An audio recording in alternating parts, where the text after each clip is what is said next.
What's up, everybody? This is Jason here, and this episode of the Business of Betting podcast is a re-release of a discussion I had with Matthew Trenhaile around a year ago. This was one of the most popular episodes of last year, which is no surprise because Matthew's one of the smartest people in sports betting, and I love listening to his takes on the industry. A lot of the topics we discuss are as relevant today as they were a year ago, and Matthew's insights are timeless. I hope you enjoy it, and I'll be back next week with a new episode, so I'll see you then.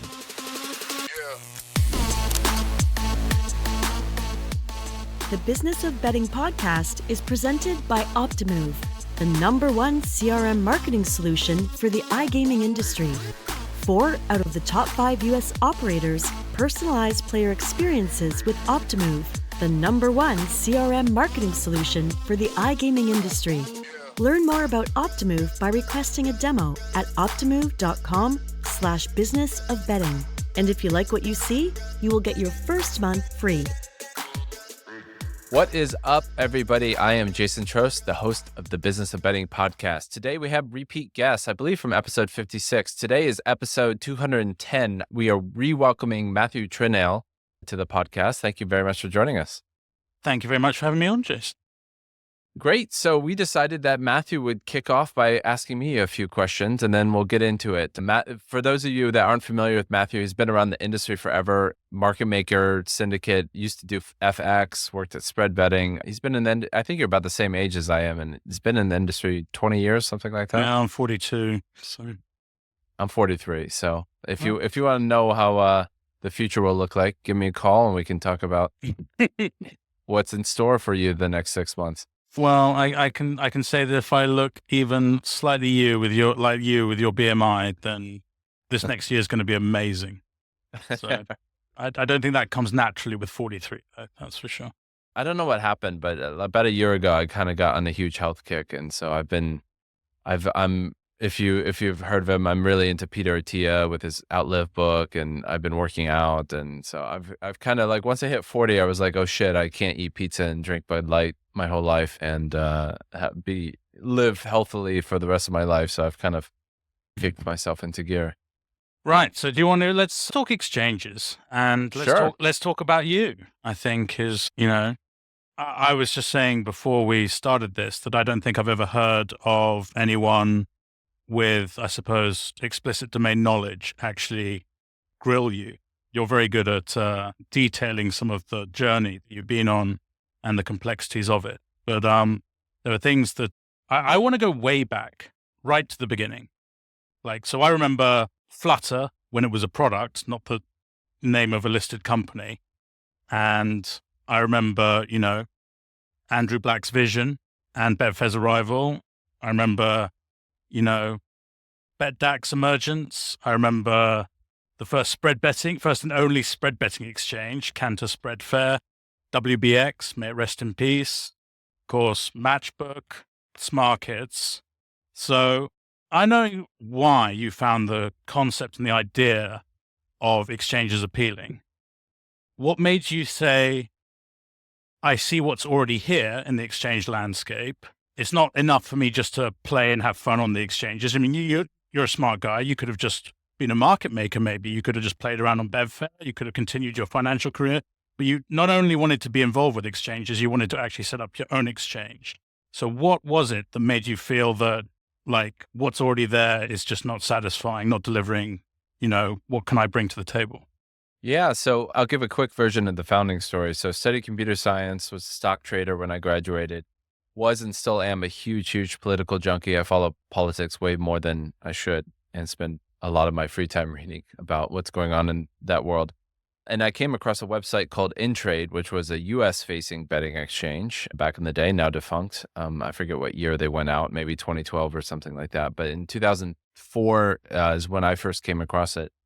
It's the Bush-Kerry election, and I thought, holy shit, here's something that, you can take the principles of financial trading and apply to the outcome of an election. And I thought, this is amazing stuff. The light bulb moment for me was that even as a professional trader and somebody that had a software background, I thought the interface was horrible. So, I was like, on one hand, seeing InTrade on one side of my screen, on the other, I had these it was quite advanced for back in 2003 or 4, but like real-time charts, level 2, the depth of book, sort of movement of money, all these kinds of things that are they're kind of second nature now. But back then they were quite, forward thinking in the stock trading world. And I thought this is such a cool concept that you can trade not some stock that you could give two shits about, but you're trading something that everybody cares about. Is Bush going to win or Kerry going to win? But, I was like, there's got to be a better way to do it. The technology is obviously there, but nobody's using it. So that was kind of the first hook. The second hook was one of my mates from undergrad was living in London, working at an options market making firm called Wolverine. And two of the guys he traded with were big Betfair horse guys. They were Irish guys. They were really into the horses and used Betfair all the time. And they were just complaining about the transaction fees. So we were talking over beers one day, and I had to look at it, and I not only could you trade politics, I saw you could trade sports, which wasn't obvious at the time. And I thought, this is super cool. And from my stock trading point of view, my first boss beat into my head that everything is about price. Whether you make a lot of money or lose money, it's like, are you paying the spread, not paying the spread? Don't pay the spread. And I was like, well, what are people paying to trade sports? And it turns out it's like 5-10%. When in stock trading, you would like, a penny is the difference between making money and losing money. And I thought, holy shit, who pays 5-10% to trade sports or politics or anything? And it turns out a lot of people do. And that was kind of those two things, those two ideas were the key reason I got into it. So basically this idea of taking betting markets and applying it to real world events, I don't think anybody's really done that very well. I mean, you sort of have the Kalshis and the poly markets and stuff like that, but it's still not in sort of the mainstream zeitgeist. It's still kind of a niche thing for internet nerds to kind of play with. I think it should be in sort of the daily news. I think it's, it's up there with like BBC or New York Times, like betting, when run properly, a betting market could really help the world prognosticate the future. And the second thing, which is probably my emotive reason for really banging on Smarkets for so long, is it really, really, really pisses me off how much people are getting ripped off every time they place a bet. And, there's no low cost alternative. I mean, maybe Pinnacle, sort of, maybe some of the exchanges, sort of. But generally speaking, people are getting ripped off every time they place a bet. So that was maybe too long of an answer, but no. But I'm interested that, so, I mean, looking back at Betfair back then, undoubtedly, if you'd said to me, I felt the UI could be improved upon, or if you had said to me that I feel they're just not marketing this correctly, or they're not getting the messaging correct, but you've honed in specifically on price and I suppose the commercial structures of how they've been doing it.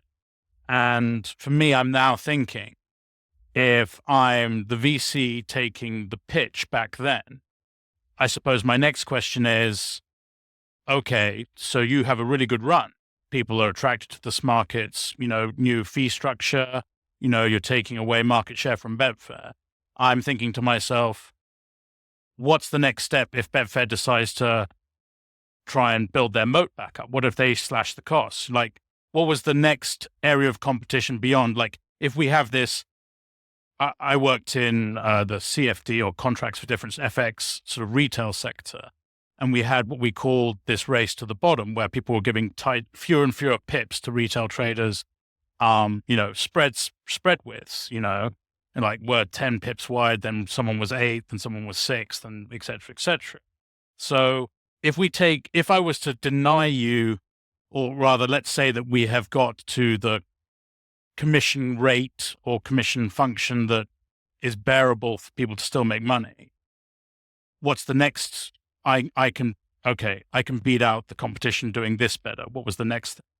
The next thing, I mean, going back in the time capsule, this is sort of when Facebook started taking off and sort of the social media was still quite nascent, but I could kind of see that there was a lot of trends to it. If you go back and look at old Smarkets business plans, a lot of it was around social betting.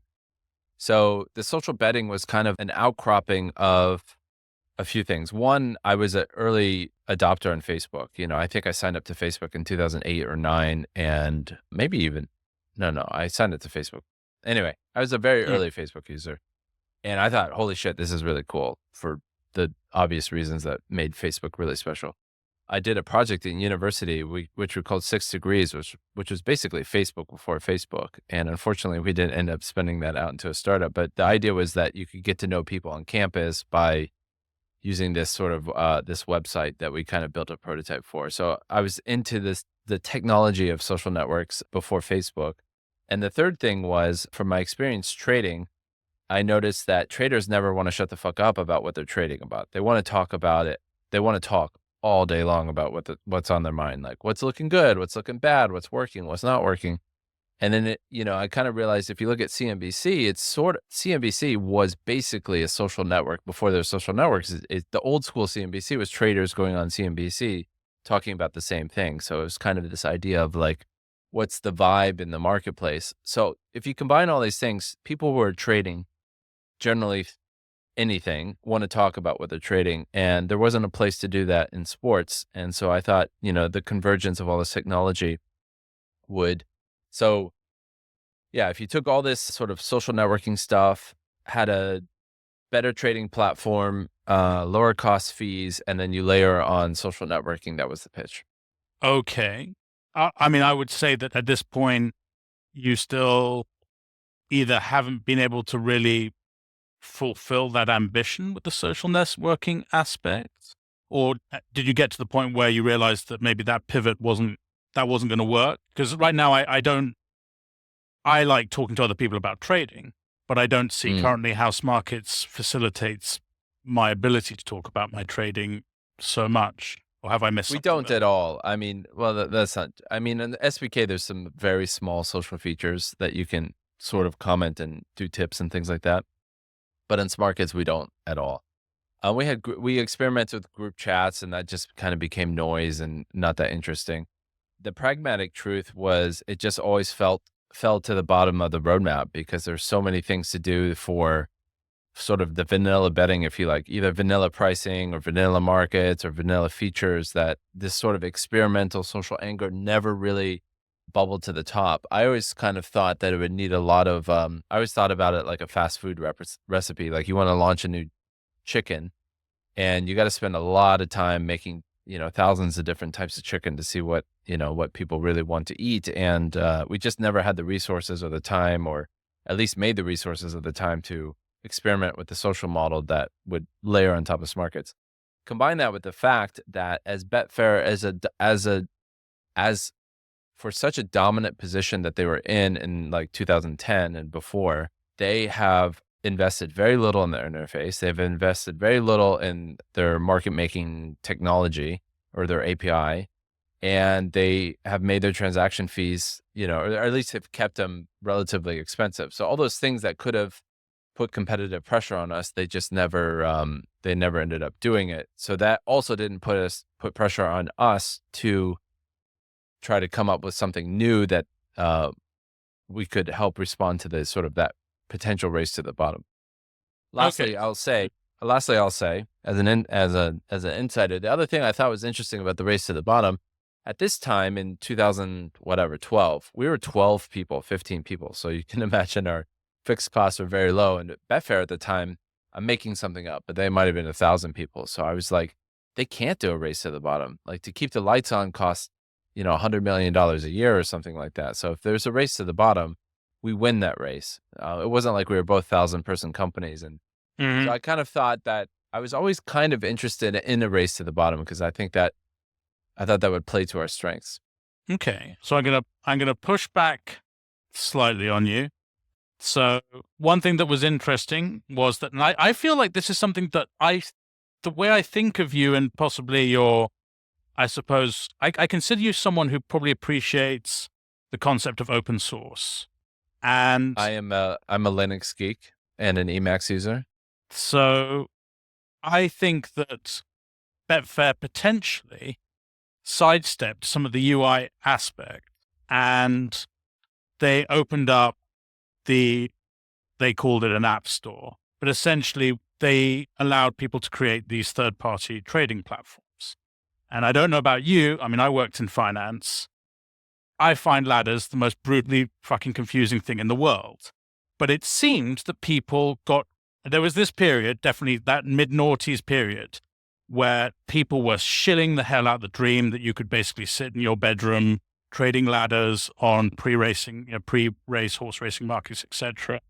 And so there were a lot of people I knew who were trading actively, and they were using a BetAngel or a Geek's Toy or one of these other sort of third-party softwares. So maybe if I see that gain good traction, and some of those early people who made the software also became, I suppose, dare I call it even an influencer, like they were making YouTube content, this kind of stuff. Maybe they felt that, well, actually, we don't want to invest effort into creating that kind of trading platform software. So my question to you is, you will have seen that phenomenon. What did you make of it? Did you think that's going to die a death, or maybe if we had time, we had more staff, we should consider building our own kind of financialified trading platform? Where was that in your mindset, I suppose, in those days?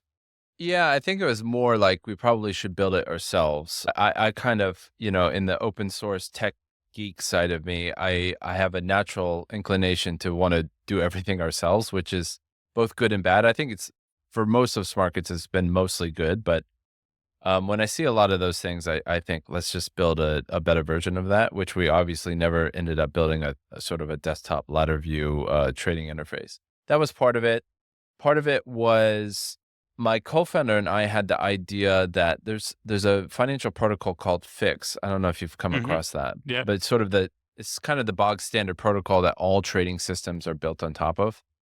And our holy grail, which we never ended up, we put some prototypes together, but we never finished it, was basically to build the exchange using the Fix protocol. So all the third-party tools, leaving aside, like you don't even need BetAngel if you build on Fix. So the idea would be you could take any one of number of front ends that are Fix, are able to use a Fix protocol, and that would work even better than sort of the BetAngels of the world. So that was partially our hypothesis, and we just never ended up getting there. Because you also mentioned actually sort of Betfair's API. And what's interesting is this sort of has actually crept into my mind, because recently I observed an interaction on X whereby so there's a new man sort of promoting within BetDAC and trying to gauge feedback via X from people, users of BetDAC.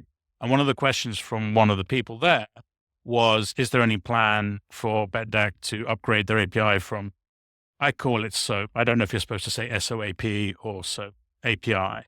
And I remember the moment everyone bitched and moaned about the new Betfair API, the new push API that they rolled out, because obviously everything they'd built broke overnight kind of thing.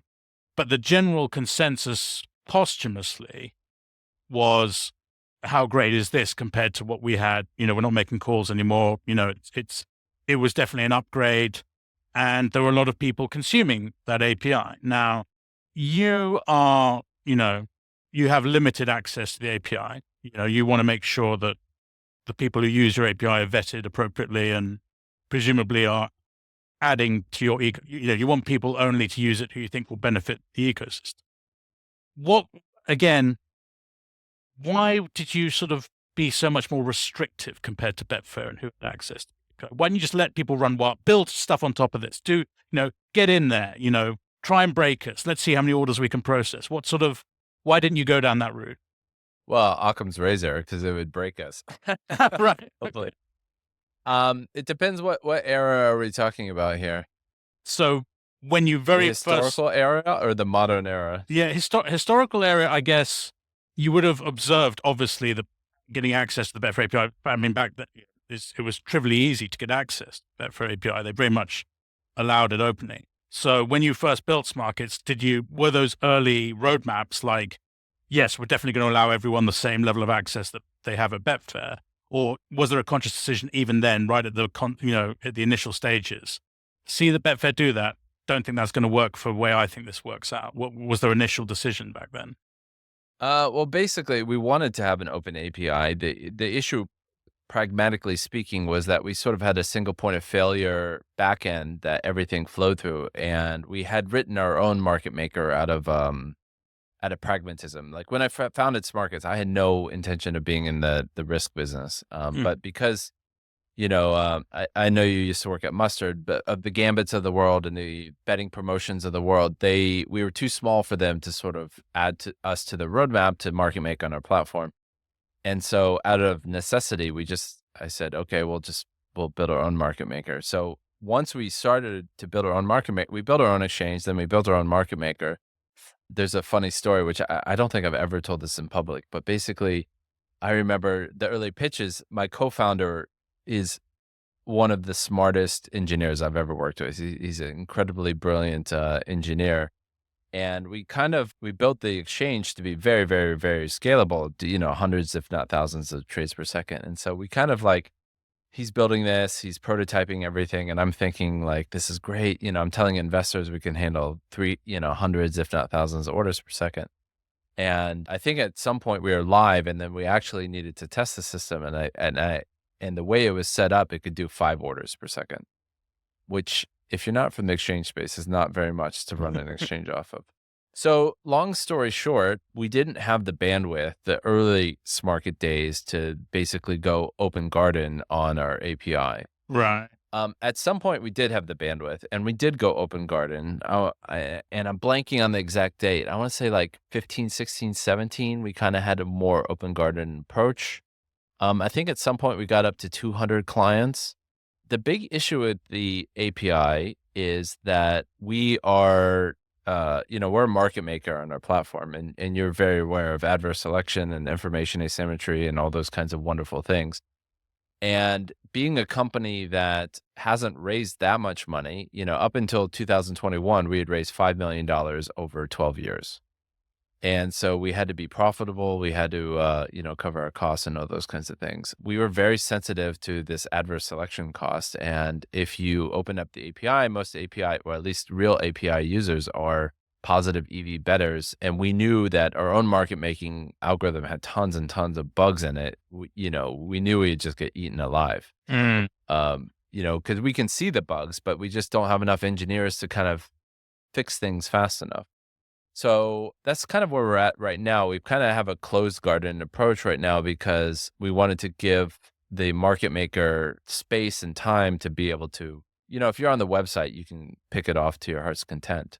But if you are on the API, it's way too easy to kind of pick it off. So we've really limited API users right now to market makers. And we do have ambitions to go open garden again in the future. That feels like a real torture chamber point of anguish for me, is that I need to do my market making to provide liquidity.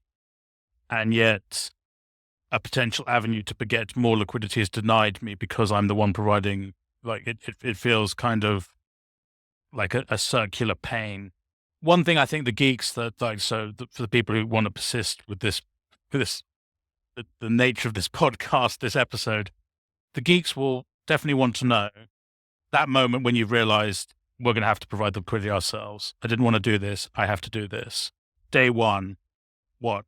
JSTOR, Google, Citadel Trader reveals how to do market making. Like, how did you even come up with, obviously you have that options background. So, you understand a probability distribution function. You understand so much, but it's kind of taking that knowledge and then applying it into something that you're building and releasing into your own product. Like, what was the very first conversation as to how that should work? I have a stock background. My co-founder has the options background. So when we first started, even though I have a technical background, he was the CTO and he was doing the lion's share of the I did a little bit of coding, but I was more sort of the quote unquote business guy when we were starting. And he was writing all this complicated code. It takes a while to build. And while he was doing that, I was kind of going to conferences, trying to meet as many bettors as I could. I was new to the UK, so I spent a ton of time networking. And I actually met I think I met your old boss, Jasper, pretty early doors, and a few other insiders in the industry. And I just got a sense very early on that this was going to be an uphill climb, that people aren't going to come. I kind of thought from finance, like market making, there's a market here, like they're going to come running with open arms. But I just got across the industry, got cold receptions. I want to say I talked to 10, 20 professional Oh, bettors wow. kind of, Okay. Yeah. and they were all, maybe not that. I don't know. Something of that order of magnitude. And they were kind of like, yeah, maybe, call us when you get bigger. And so while my co-founder was hacking away on the exchange and the interface and the trading interface rather, I actually wrote the first version of the market maker. I don't want to kind of go too much into the algorithm because it's a little bit of our secret sauce, but basically I did the first version. It was literally putting pennies up on the screen. It was just designed to like have a price with almost no liquidity. And I did it almost on a lark, just to kind of like while we're building the demo so that we can see something to trade on. And when we ended up going live, none of these syndicates had to change their mind to start trading on our platform. So, I changed the pennies to $1 and I changed the dollar to 10 or 10 pounds or whatever. And so gradually I made it a little bit more liquid and a little bit more, and then, at a necessity, it would lose money. So we have to fix this bug. And I would say for the first 4 or 5 years, we literally just ran it to break even just to like facilitate liquidity. We had zero intentions of being in that business. The Gambits of the world never changed their mind in terms of market making. And we just had to make our market maker better and better. Then around 2014 is when things changed. It went from sort of like break even struggling to consistently making money in 2014. And that's when we went from sort of the 10 guys around a table with a dream to we started having a real business around 2014. Do you remember the very first time you went home kind of like cold sweat because it had lost a decent amount of money? Oh, I mean, to be honest, I don't remember very many specific versions of that because that happened all the time. I would have nightmares. I like to tell a story like the early version of this, we called it Hansen. That's our code name for it. The early version of it had no notion of managed markets because we couldn't pay for the data to, for running ball to Mhm. know when to think. So I remember, I think I found some old Sport Radar page that would have a list of the Premier League matches and it would ding a bell every time there was a goal scored. And I ran this version of Hansen in the command line. So like all weekend long, I would leave this page open and every time I'd hear a bell, I'd run in, hit Control C to cancel the market maker, wait a few seconds for like, the market prices to update and everything and relaunch the program. So it's funny that like for now, as sophisticated as it is now, like back in the day, it was just, a 27-year-old just trying to like not make the thing crash. When, now, so what's interesting is obviously, so you had that prolonged period of essentially lubricating the exchange, being that sort of trying to, remove the friction for the players to play, breaking even. Now, when it became apparent that it can be more than this if we want it to be, was there any discussions amongst you and your team? Is it right that we become adversarial with our customer base? Is it right that we as the liquidity provider is extracting alpha here? Or were there other people who were potentially going, I think, obviously by providing liquidity, we generate commission. That should be our piece and no more. Was there any debate like that? Or Of course, of course. And I would say we had debates on that probably for 6, 7, 8 years, something like that. So it was kind of a long running conversation of like, how do we be good stewards of running an exchange, but also having to your language, having an adversarial relationship with our customers. It's something that we've thought lots about. So we have certain guardrails about what is not possible with the market maker, things like that. And it's not easy. It's not easy. so there will be people who probably listen to this, because I think we've got quite an international audience at this point. Very briefly, for those listening, so the match betting phenomenon, whereby it is arbitrage, it's the gap between two prices, but exchange make it easier for novice people who want to sort of create this side income via internet opportunities, because it means to place your bet with a bookmaker, and the exchange provides you this will not happen other side of it. Visually, it's very easy to see number A bigger than number B. So there are platforms within the UK, particularly, that really focus on providing this. And one of the ones that Smarkets, get this out there for you, Jez, but was Odds Monkey was an example of a platform that you work closely with. Now, if you wanted to, how transformational and I want to stress that for other people, like from my perspective as a trader, I'll explain my view is that essentially all exchanges to thrive, and I mean this, all exchanges need to have people, everyone can have a directional opinion, but it's really vital to have some price unsensitive money. So if you're in the financial markets, whether it's an ETF that's rebalancing, a pension fund that needs to buy $1 billion of Apple or whatever, like these people who just need to get money done is sort of always valuable. And the match bettor potentially represents in the betting ecosystem someone who is price sensitive, but not too price sensitive, because potentially they want to make money and they want to close out the trade quickly. So when you would onboard these kind of customers by working with one of these software providers, am I over egging it that was a really transformational point, moment for Hansen? Was that really vital, or was that just a nice extra benefit when it came along?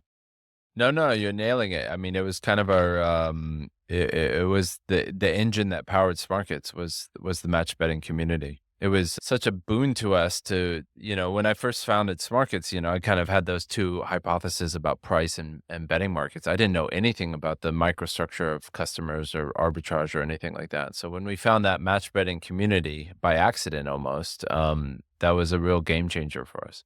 Because ultimately, betting is a zero-sum game, and I would be even a little bit more precise and say you need losing punters for any betting mechanism to work, because otherwise there's no betting, because for every dollar that's won, a dollar has to be lost. And so I think the reason why the exchange, I don't know what you think about exchanges now, but a lot of the liquidity is starting to dry up in these exchanges, and our liquidity is going down our volume is going down year on year, just like it is on Betfair. I think it's because the lack of retail flow is getting into these exchanges for various reasons that we can get into. But you have to have the losing money in the system in any case, in any zero-sum game. So, well, I mean, we can jump actually just straight to that, because it's a subject that I particularly wanted to talk to you about is recreational. So for me, the people that I all spoke to who were early Betfair adopters were universally professionals in finance or people who worked in betting, other traders that I knew. That was the initial cohort of, the first 30 people I knew who had Betfair accounts would all fall into that category. And they all fell into the category of, I enjoy my betting in terms of an intellectual challenge. So, I think so my father used to commute to London from the middle of nowhere where we lived. And he basically did the Times newspaper here, cryptic crossword. And it was there was a team of them on the train.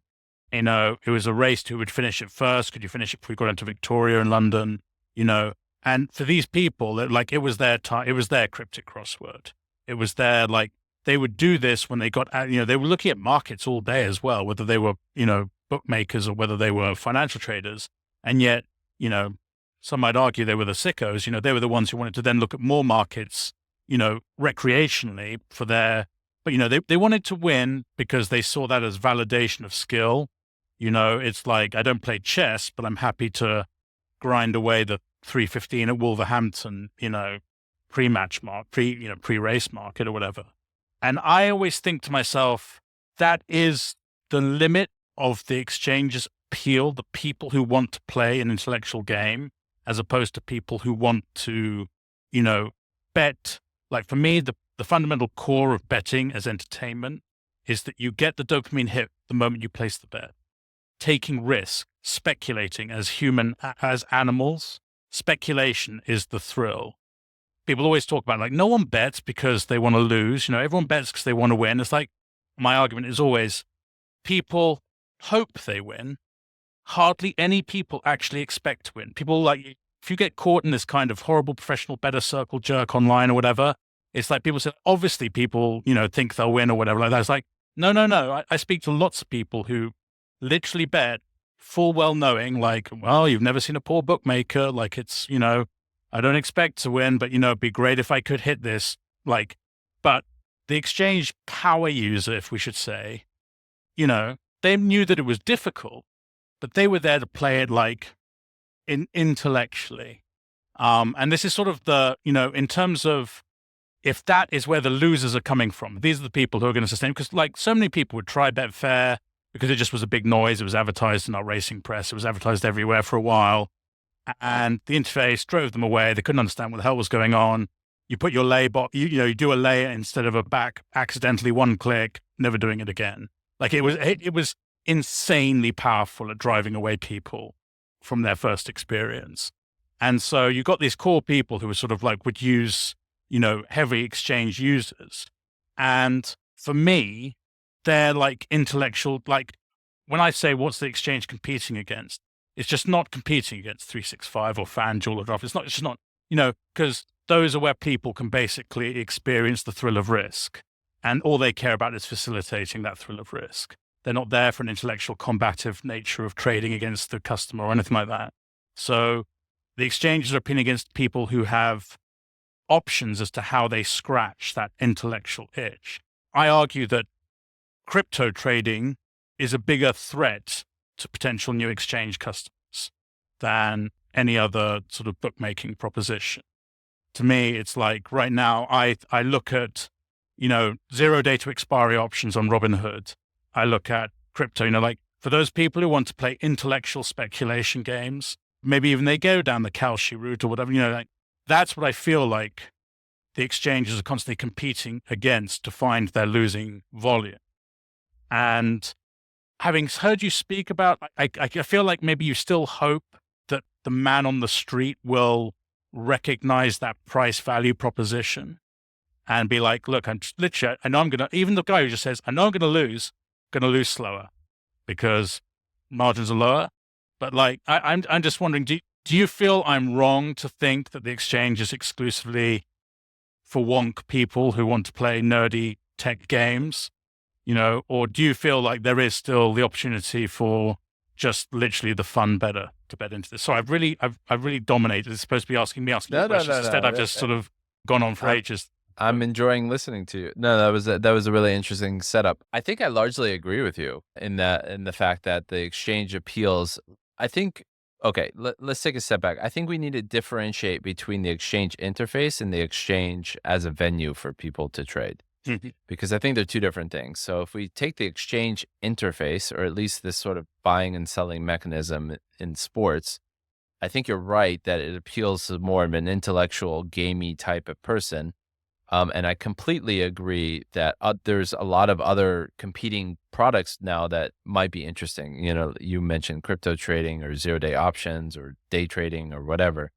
This sort of the new crypto thing, like that wasn't around, I don't know, 5, 6, 7 years ago. So there's definitely more opportunities for people to do that.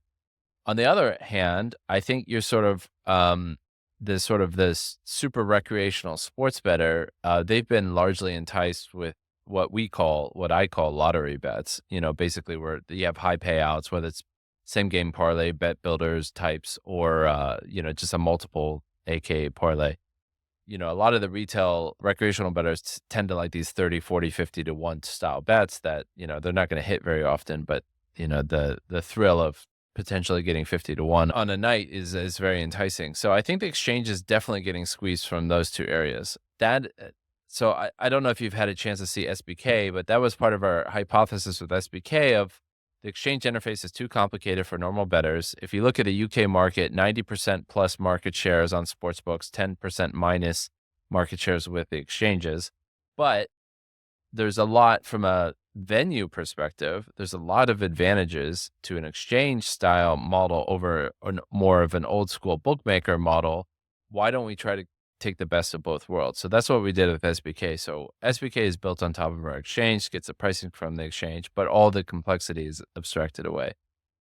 And we have some ideas how we want to spruce up our trading interface. But if we keep, so our interface is largely very similar to Betfair from the sense of we wanted to resegment customers, and that's what people are used to, and that's what BetDAC did. And so we kind of have that sort of that UK old school exchange interface. If we keep it that way, I do think it's going to keep shrinking. Like, I don't think that market's definitely not growing, but I do think there's an opportunity to have a better interface to kind of bring back some of those crypto traders and people that want to buy and sell.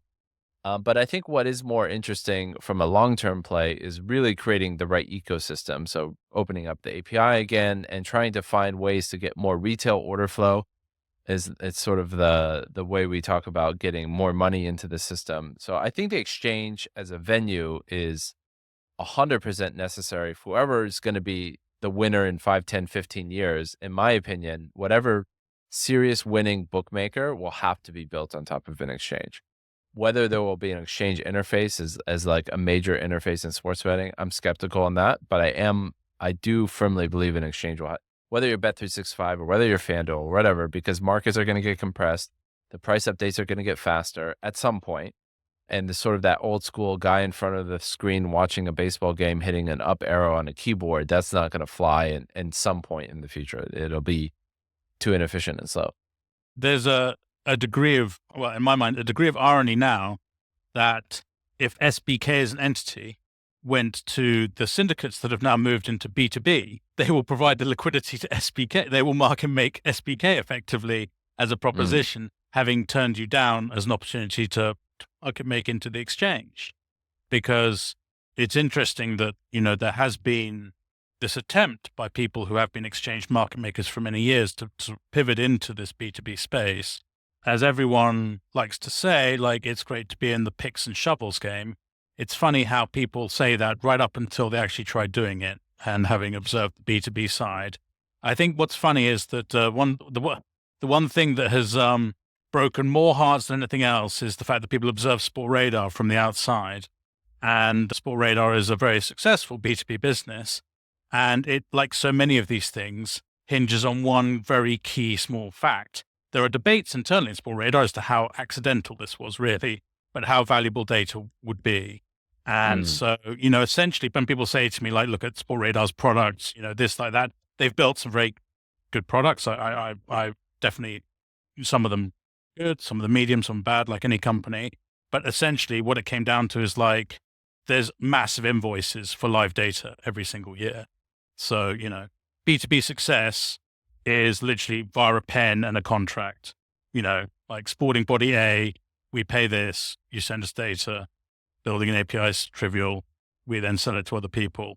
It's kind of like, I do find that kind of like people like, don't like look into how B2B companies actually really make their money before thinking B2B is easy. But anyway, so the syndicates go into this situation whereby, as you say, volume's dwindling.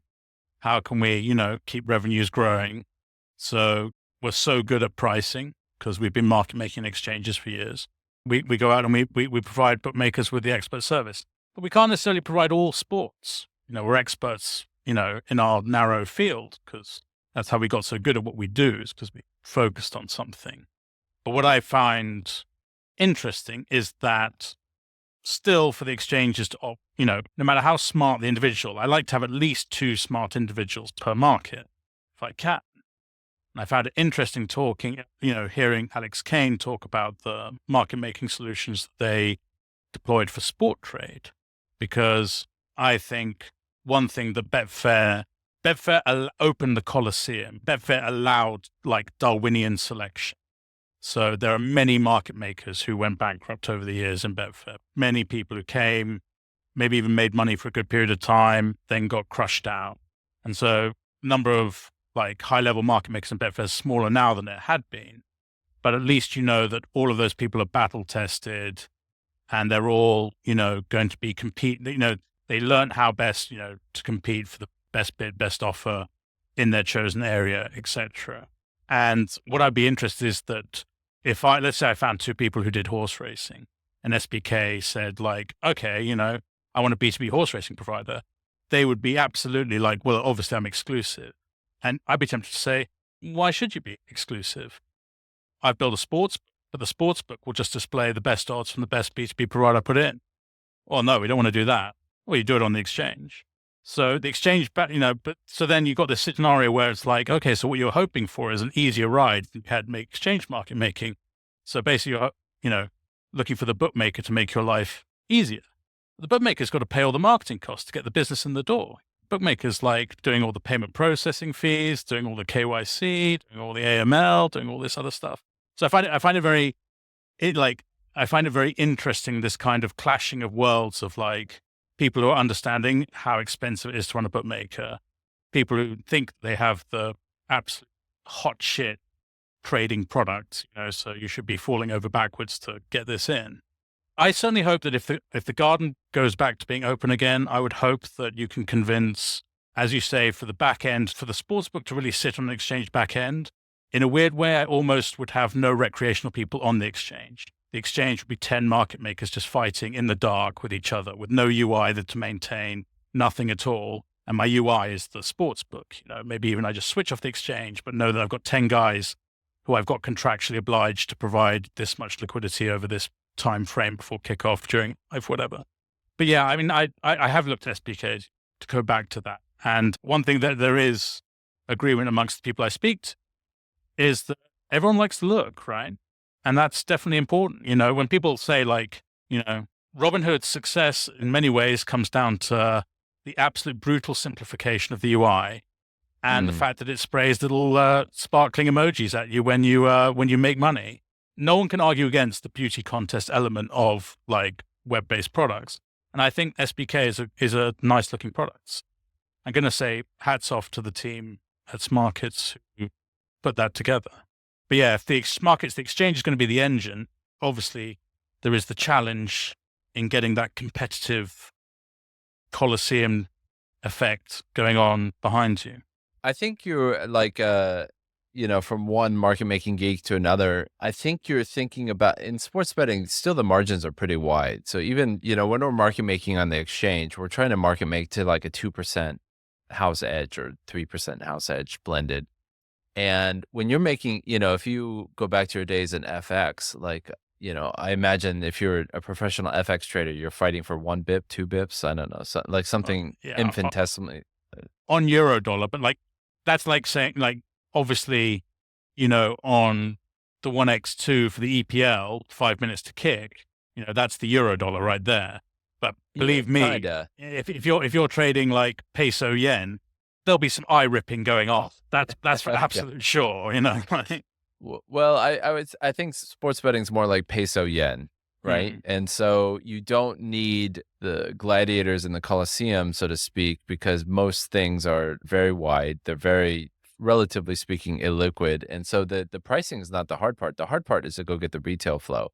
So I think the betting syndicates are a little bit on the outside looking in now because everything relies on getting access to that order flow. And historically, betting syndicates have had access to pools of liquidity, whether it's through runners, whether it's through exchanges, or whether it's through Asia. Those are kind of the three methods that syndicates were able to get access. Asia's drying up. The Betfair exchange or the UK exchanges are drying up. And, runners is not a very scalable business model. So I think that's why a lot of syndicates are trying to get more into the retail order flow by becoming B2B. But from our perspective, we do the pricing ourselves and we're pretty happy with the pricing that we're offering. And that, I think if you had a euro dollar trade, like I think there's more of an argument to be working with professionals to kind of bring them in. But if you have a wide bid offer spread, you want to take that all day long, Well, I mean, but then again, we can circle back to the adverse selection problem and the information asymmetry, as it always is the be all and end all, really. And that the great thing about if I'm trading so peso yen it's a synthetic, so it's dollar Mexican peso and dollar yen basically, and you do the math to do that. There is some organic flow between them though. So if you're Japanese manufacturers and you need Mexican silver, there is dumb money. And when I say dumb money, I don't mean it in the derogatory sense. There's money that just like, well, we retail need order flow. Yeah, well, it's not even just large. It's that global corporate. We need to buy. I still call that retail order flow though, because they're not price sensitive. It's big, chunky, dumb money, like you say. Yeah. So I would say that the stuff that is like the peso, like when you're doing like handball handicaps, like there's almost like, well, what spread is wide enough sometimes? Because I don't think the Hansen market makers have become experts in handball in the last 10 years necessarily. So not. It's kind of one of those things where, yes, the bid offer is wide, but I would say that because of like the nature of the sports market making problem, there just isn't enough uninformed money at times to justify the tighter spread. And the weird thing is that the very same market, so, Manchester United versus Manchester City, that is not one uniform risk profile. A week where it may be one spread, explicitly around the point that lineups are announced, there may be another spread. 5 minutes keeps another spread. Like halfway through the first half, it's another spread kind of thing. So it's kind of, I don't ever begrudge people market making in a wide spread or bookmakers with large margins. I think fairness in other areas, is definitely not being delivered. But if someone wants to say, this is my markup, you can see the markup, trade or don't trade, I can deal with that. I always, that's something that I don't begrudge people too much, mainly because I've done it. And I know that you aspire to the tighter spreads, but you've also been punched in the face doing this as well. So I'm sure at times you can kind of appreciate, I'm pretty sure Hansen has had to post liquidity on stuff where you're like, this should be 50 ticks wide. We're going to have to go 10 ticks wide. And that, every day. That's what every day. We're stuck with. One thing I want to say about, so political markets, right? I know that you're a political junkie. I know that you love it. I know you love getting really into the weeds of it. I have this thing whereby in the sports betting world, we have things that literally will settle every second, all the time. We are getting constant grading of markets all the time. And yet the political markets, the liquidity does obviously gravitate heavily towards things that happen over year cycles. The general elections in the UK, the presidential, in the US. And so for me, it's kind of like after the fact, they always make incredible storylines, like exchanges turned over, 500 million in election or whatever.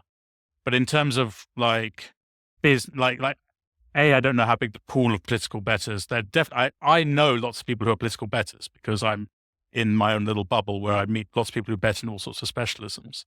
But I do think that there's sort of the problem of using politics as the poster child of exchange betting is that, it's just so slow to get my gratification right. I don't know, do you see a lot of, so Smarkets has always put more effort than the other exchanges into their political markets. Do you see a lot of people actively, constantly managing positions, trading in and out, constantly doing that? Or do you just see a lot of set and forget? Yeah, Biden wins. There's my bet. 6 months away, but that was a good price at the time. I took it. Or do you actually see people actively churning in the political markets? You're absolutely right. It's tiny. It's like sports betting is tiny. Like we'll have more traded on a championship correct score than we will on major political markets. So it's a very niche part of the business. It's part of the reason why we've just had to get so good at sports, just because politics is so slow. It's so unpredictable. It's not repeatable. It just has really horrible properties for event trading. So besides the fact it's really interesting to see where things are trading, it's pretty slow. So we have a group of passionate political bettors that are on there, and there will be people who are trading in and out, but it's a small passionate group. It's not a large group of people. Well, my vision for political betting was sort of similar to the Japanese factory needing to buy Mexican silver example. I kind of thought that once you sort of scale this out to a significant degree, you could institutionalize it. So if people want to hedge their exposure to Trump doing this or Biden doing that, or, say Biden's really investing in solar and Trump's going to cut those subsidies, you could go and buy, Trump contracts to hedge your exposure if you're a solar factory. I think that's definitely 10, 20 years down the future. But I think if the event market ever sort of establishes itself, I think it could become an asset class based on kind of like a blocky insurance kind of contract style trading. Not sort of, I don't think it'll be that analogous to sports betting, like quick scores tonight. Like, do I want to buy 0-0, sell 0-0? It's more sort of institutions buying and selling contracts on that. Let's say, Smarkets would have had Brexit markets at the time. Do you allow handsome algorithms to actually market make in those situations, or do you just assume there's enough liquidity from P2P that it doesn't have to be involved? Or did you There's market very make few things that we don't market make. We market make almost everything. So was that what I would call sort of opinion agnostic market making in that situation? Or did you take a view? Because you are No, deep into it. So were you there saying, I think the vote's going to fall this way? Or are you like, we took a view, but our views tend to be more based on the passive algorithm. We're not taking a view from the perspective that we think Brexit isn't going to happen. Let's cheat the price this way. It's more like what the computer ends up trading it out to be. But no, we have a view. We have a view on Biden. We have a view on Trump. We're very short Trump, I think. So we're very long Biden and very short Trump. And that's not because we think Biden's going to win. It's just sort of like where the flows are coming from. Another, along up there with information asymmetry and adverse selection should be one-sided order flow. Very, very, very common in sports betting, at least in the exchanges, that you get one-sided order flow. So there's a lot of people that want to bet on Trump, so we become short Trump, and a lot of people that are negative on Biden. Although the market just flipped. Interestingly, I think Biden went ahead of Trump for the first time like a week or two ago in the market, but. So no, we have positions on everybody. We almost never trade to market neutral because there's not another venue that we can go. The transaction fees are too high for us to go to another venue and hedge out. And the public's interest is so one-sided that we will never get two-sided order flow. So we're just kind of used to that. okay. So it really is about, it's averaging in at this point at the best possible price that you can achieve. Yeah, and hoping that you didn't get screwed along the way. And sometimes you do, and sometimes you don't. And it, if you think we're trading, I think 50,000 contracts concurrently, and I don't know how many markets, like 20 markets, 5,000 events, something of that order of magnitude. On balance, you're making your 2, 3, 4% per market, and that adds up to our revenue. So one thing, so this is, I suppose, quite a specific question that someone like me would potentially ask. So when sort of earliest years of Betfair had definitely become a thing. So when I worked at IG Index's sports spread betting division, IG had already been doing some market making on the FTSE 100 up-down markets. So basically very short-term binary options, which at the time were actually quite popular on Betfair. And it made sense as a spread betting company that sort of specialized in financial markets that they would be able to market make those, and they required a certain degree of, domain knowledge to do so. And the byproduct of this is that the sports back end had the ability to price things into both Betfair and BetTac, back to this is 2004, that kind of era. And what was quite funny was, I tell this story to people sometimes, is that we said that, so back then Betfair's commission was 5%, you got Betfair points the more you traded, and you could get down as low as 2%. And so we said, well, obviously we don't need to do that, right? We'll start on 2%.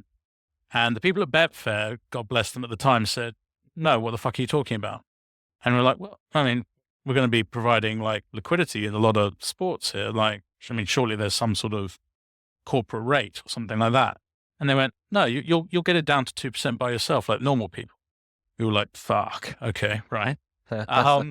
And the funny thing is, like, within one weekend, we got down to 2%. So it was kind of a very weird scenario. But what was relevant to me was also I was doing some rugby at the time, and rugby was just empty boxes on Betfair all the time.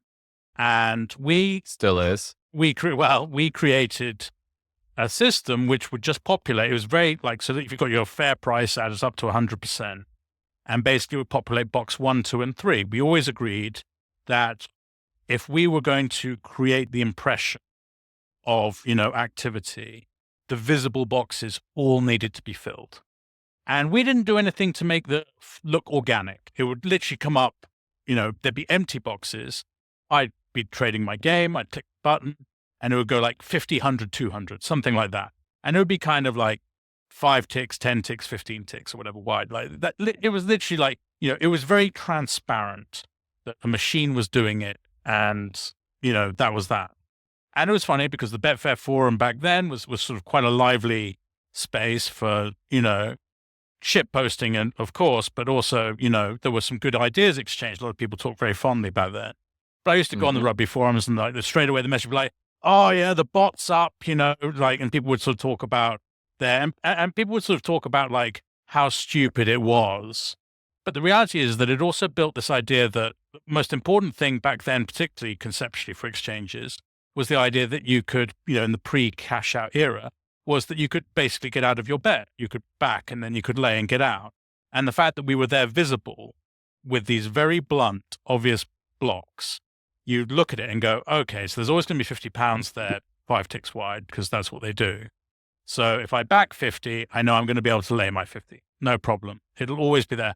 And we actually got preferential rates. Like I think for most of rugby, for example, we didn't pay any commission. And Betfair were happy to allow us to try and drive that. Now, one thing that I have spoken to people about is very obviously by displaying all your order book depth, shall we say, your value proposition bluntly like that, I think engenders some confidence from the user in their ability to trade and use the product. Of course, it's also a complete, this is the adverse selection game you're playing, like a bookmaker essentially, but we know we're doing both sides, etc. Now, users of Smarkets or any exchange will often be presented with the £2 here, £10. Oh, there's £70 there. What's that doing there? Like this kind of very bitty look to it. And when you go to a bookmaker, quite often if they have the kindness of having a max bet button, you can just go max bets or £500 and it feels like, oh, one click, I get £500. And then someone else will be like, well, if you add up all those boxes though, you would have got £500 at a better price than that 500, just requires a bit more clicking and like people's eyes glaze over and it's like, why would I spend time working in order to get my whatever, they just don't want to do it. So what I was interested is that with Hans, did you think about having, obviously if Hans is going to be something that is out to, generate alpha, it needs to have sort of a concealed element to it. I don't see how it's possible to be a blunt instrument. But did you ever consider something that was quite blunt? Something that does just post blocks? Because if we look at like a recent handout that got passed around for a matchbook, like posts all these snapshots about like, look, this is this much liquidity available at this time. Now, whether this is kind of the exchange equivalent of virtue signaling as look at our liquidity and whether it's meaningful liquidity, it's probably not a debate we necessarily need to have now. But did Smarkets consider a blunter form of market making to create the visual impression of greater liquidity ever? Was that something you ever considered or tried at any point? Yes. Right. Didn't work out? Perception matters.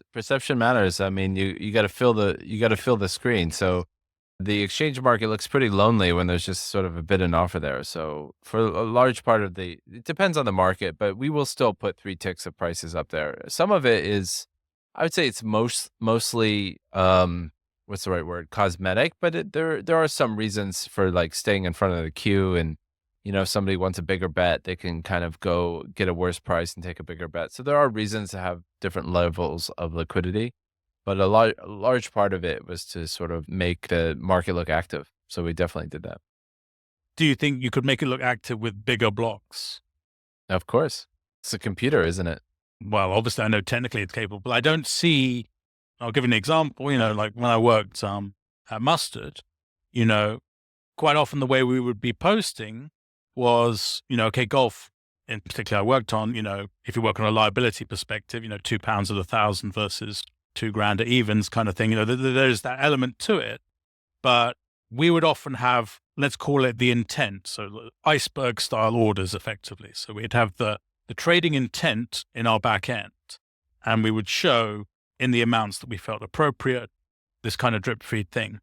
Now, I often felt that how do you know if there is an aggressive blunt instrument human out there who wants to click big numbers if you don't give them the opportunity to try and click big numbers? So I'm thinking to myself, yes, you put yourself at risk, but do you want to be putting out the £500 blocks at a wider tick range to try and see if those people are out there? Or is that just fool's gold? There is no good business to be had by doing that. You've always got to be cautious. You've always got to be, layering 5s, 10s, 20s. Is that? Well, I think the answer to be honest, it's a very interesting thing to explore. But my guess is those people who would be tempted by that 500 block and to pay over the odds to kind of get matched at that, those people are on the sportsbook. those people aren't sitting there working an order on the exchange. They can be, but so we haven't experimented too much with that, sort of different sizes of the second and third ticks, so that to see if that increases more trading action on the exchange. Where we do use the second and third ticks is for the sports book. If people want to place bigger bets, we make sure that we have the right price for the second and third tick, so that we have the price that we're willing to match, and the liquidity is there for people to go trade against it. I'm gonna have to wrap, unfortunately. I love this conversation. I was just thinking during it, like maybe we should do if people are interested, the kind of like Lex Friedman style. You and I sit across from each other. We go into this for 3 or 4 hours, because I feel like there's a lot more interesting things that we could get into, and it sounds like we kind of grew up in the same era, with, like thinking the same things, and so it's really interesting to kind of get your perspective and challenge me a little bit on some of our assumptions. So I've really enjoyed this chat. As have I. Thank you very much for allowing me to grill you. I'm not going to ask you what you want to be when you grow up, but I'm going to ask you, what do you want to be when you grow up? I actually thought about this question, but expecting it. I will say when I was 15, so mid-90s, computers and internet, early stage, but I was at a expensive boarding school, so we had nice computers and we did have the internet. And I was asked to do a careers test but they let you alone to do it.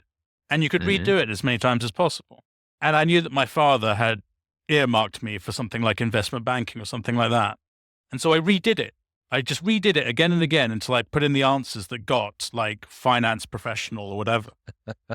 But the very first things when I did it just normally were, and I still am, I did a history degree. I love history. I love reading historical, watching history documentaries, history podcasts, all the rest of it.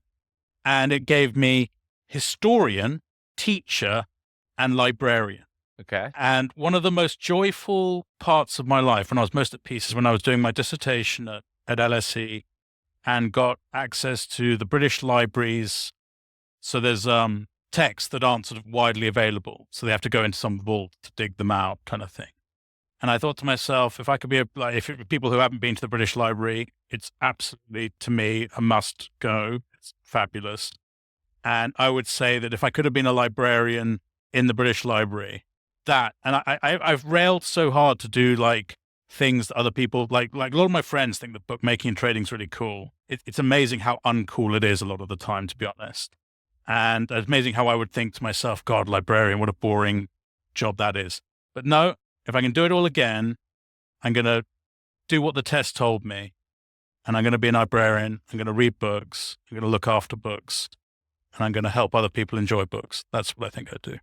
That sounds fantastic. Well, thank you so much. Pleasure.